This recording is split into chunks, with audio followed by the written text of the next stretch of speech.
இந்திய இஸ்ரேல் உறவுகள் கடந்த சில ஆண்டுகளில் வலுவாக வளர்ந்து வருகின்றன. பிரதமர் நரேந்திர மோடி தனது 2 நாள் இஸ்ரேல் பயணத்தின் பொழுது அங்கு மிகுந்த உற்சாகத்துடன் வரவேற்கப்பட்டுள்ளார்.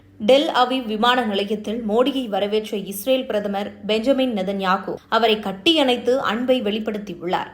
இரு நாடுகளின் தேசிய கீதங்கள் ராணுவ இசைக்குழுவினரால் இசைக்கப்பட்டு அந்த தருணம் இரு நாடுகளின் நட்பை வெளிப்படுத்தியுள்ளது. பின்னர் மோடி இஸ்ரேல் நாடாளுமன்றமான நெசட் மண்டபத்தில் சிறப்புரையாற்றினார். அவர் உள்ளே நுழைந்தவுடன் மோடி மோடி என உற்சாகமாக கோஷம் எழுப்பிய இஸ்ரேல் எம்பிகள் இந்திய பிரதமருக்கு அபூர்வமான வரவேற்பை அளித்துள்ளனர். இது இந்தியாவின் உலகளாவிய மரியாதையை வெளிப்படுத்தும் நிகழ்வாக அமைந்துள்ளது. அதனைத் தொடர்ந்து நெதன்யாகு ஏற்பாடு செய்து இருந்த விருந்து நிகழ்ச்சியில் மோடி கலந்து கொண்டார். அப்பொழுது இந்திய பாரம்பரிய உடையை அணிந்து நெதன்யாகு அவரை வரவேற்றுள்ளார். இந்த அசாதாரண நிகழ்வு மோடியை ஆச்சரியத்தில் ஆழ்த்தியது.